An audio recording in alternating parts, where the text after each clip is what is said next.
During the reign of the last Imperial Russian family, before the revolution in 1917, which ousted imperialism from Russia, there lived a man of whom countless myths and tales have been born.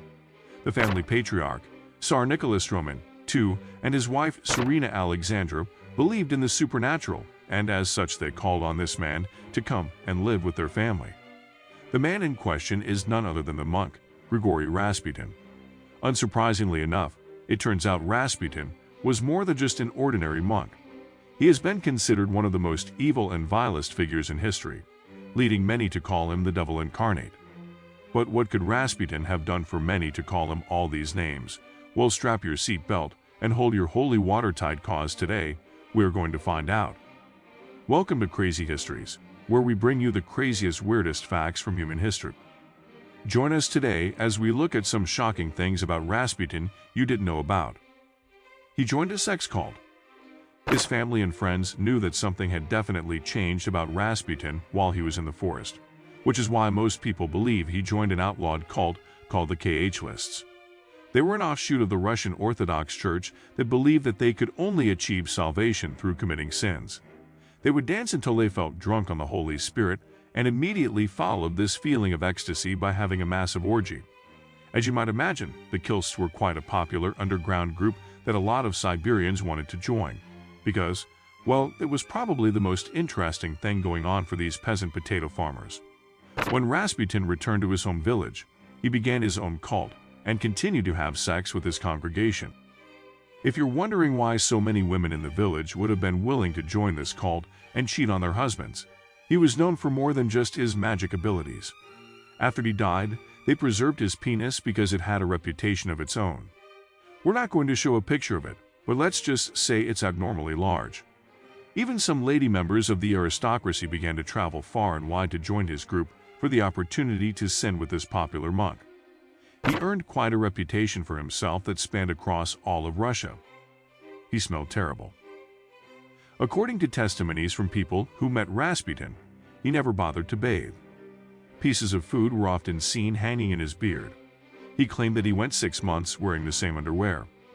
A French ambassador visiting Russia compared his body odor to a goat. This makes it all the more repugnant that he continued having sex with everything that moved. Apparently, they saw his disheveled appearance as charming, and no one seemed to mind his complete lack of personal hygiene. Apparently, the quality that drove women mad were his eyes that apparently burned into your soul.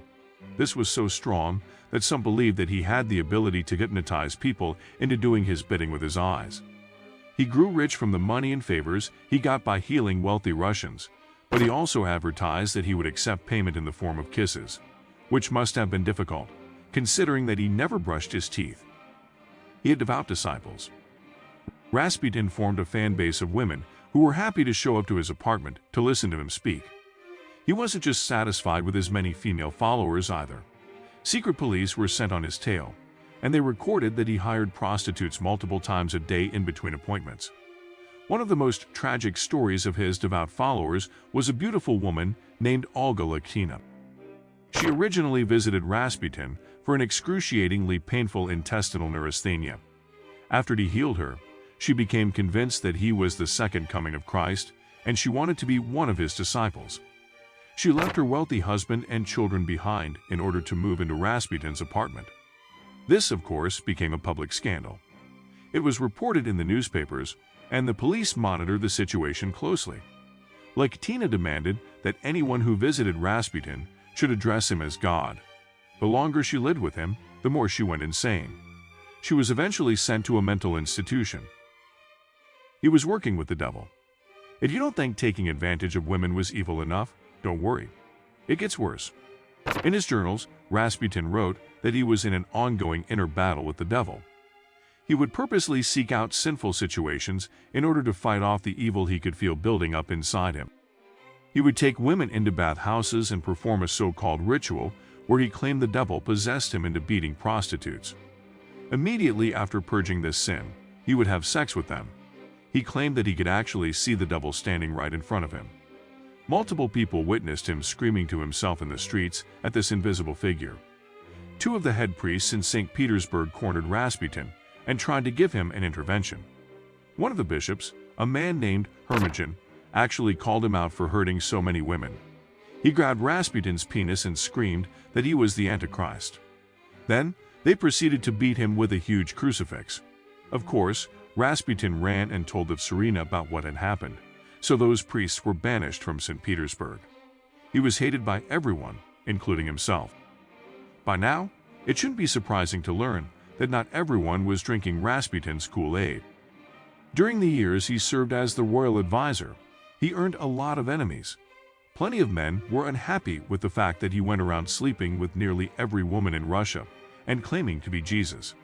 While Tsar Nicholas II was battling alongside his soldiers during World War I, Rasputin began to advise Alexandra on her decisions as Tsarina and even appointed his friends into positions in the government. It didn't take long for everyone to realize that he was making all of the decisions for her. Newspapers printed rude political cartoons of Rasputin and the Tsarina having an affair.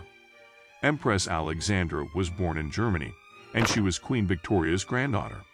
Since she was not born in Russia, this gave people a reason to doubt that she truly cared about the country's well-being. While people were dying and starving to death during the war, Rasputin continued to go out and live a lavish lifestyle. Politicians called him a devil and used him as an example of everything that was wrong with Imperial Russia. Rasputin knew that people wanted him dead. He warned Tsarina Alexandra that if anyone with Romanov blood were responsible for his death, he would put a curse on their family that would ensure their death within 2 years.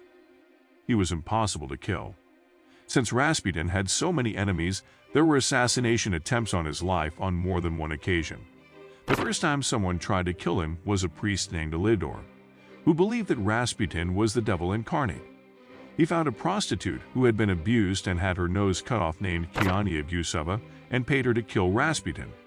They waited until he was visiting his home in Siberia and did not have the royal guard around to protect him.